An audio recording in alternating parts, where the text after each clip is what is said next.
Meanwhile, President Trump and Mexican President Claudia Sheinbaum agreed to put planned tariffs on hold for a month. Canada also announcing today tariffs for them are postponed for at least 30 days. This after Canada's Prime Minister Justin Trudeau promised more cooperation on the border. Sheinbaum said Mexico agreed to reinforce the Mexico-U.S. border with 10,000 National Guard troops immediately. She also said the U.S. agreed to work to prevent high-powered weapons from being trafficked into Mexico. The tariffs against China are still expected to go into effect tomorrow. Now, all of this has caused a lot of uncertainty for consumers and businesses alike, and that includes small businesses in Sacramento. ABC 10's Luke Clary is live in the studio. And Luke, you actually spoke to a local business that didn't even realize how much of their inventory was manufactured overseas. Yeah, that's right, Chris. It's one of the hallmarks of our global economy right now. More and more parts and components are manufactured in other countries and cross borders.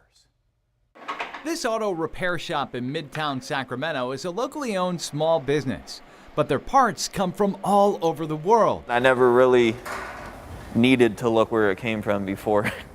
Right there, made in China. Yeah.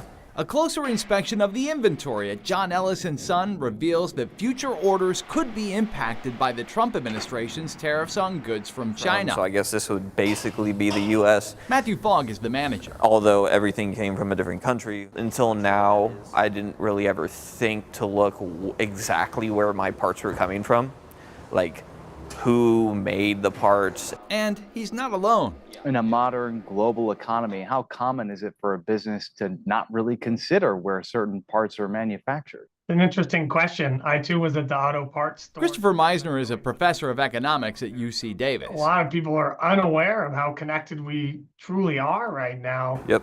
Mexico. Meisner said that with tariff policy changing by the day, uncertainty will be with us for the foreseeable future. Uncertainty is a huge economic cost in its own right, and we're likely to pay just as much for the uncertainty as for the outright tariffs. So I think that's worth watching that. And yeah, they're made in China. At shops like John Ellis and Son, whether it's the uncertainty or the tariffs causing the cost of parts to rise, that expense will likely be passed on to the customer in one form or another. It's going to affect us.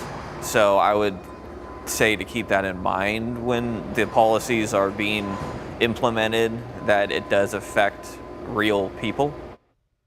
And Meisner says that he doesn't believe that the Trump administration will stop here. He believes more tariffs are likely on the horizon, so consumers and small business owners should buckle up.